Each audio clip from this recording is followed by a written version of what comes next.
ឃុំធ្វើអ្វីគេចូលអេតាស៊ីវិលណាប្តីគុំអីមិនបាច់ចង់ទេ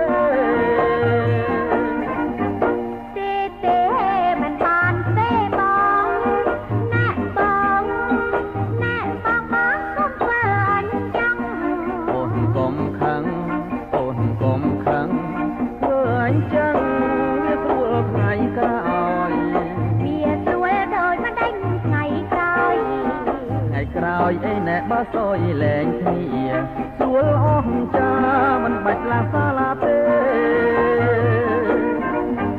បងឃើញគេលែងគ្នាហើយលោកអើយឡើងសាលារាល់ថ្ងៃដឹងទេថ្លៃវាខាតពេលណាស់ណាអូនណាយអូនត្រូវដឹងថាស្នេហាគឺនៅក្នុងចិត្តទេណារឿងលែងគ្នាក៏នៅក្នុងចិត្ត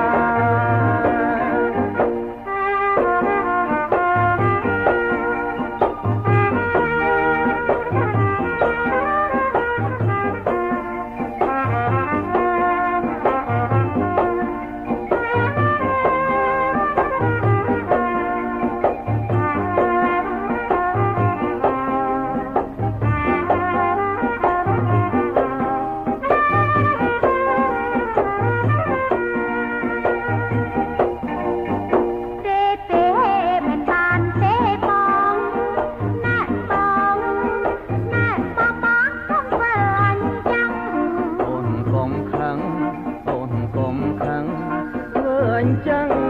វាស្រួលថ្ងៃក្រោយវាស្រួលដោយមិនដេញថ្ងៃក្រោយអីណែបើសយលែងគ្នាស្រួលអស់ចាមិនបាច់ឡាសាឡាទេបងឃើញគេលែងគ្នាហើយលោកអើយឡើងសាលារាល់ថ្ងៃដឹងទេថ្លៃវាខាតពេលណាស់ណាអូនណាយអូនត្រូវដឹងថាស្នេហាគឺនៅក្នុងចិត្តទេណារឿងលែងគ្នាក៏នៅក្នុងចិត្តដែរមិនព្រមចុយតាទៅវិញអញ្ចឹងមានតែបងឯងមានប្រពន្ធដើមហើយបងកំឡោះទេតែទស្សនៈបងយល់ឃើញថាអញ្ចឹងមិនព្រមទេអូនក៏នៅចាំម៉ែអូនវិញហើយបងការពិតបងគាត់តែនិយាយលោចិត្តឯងលេ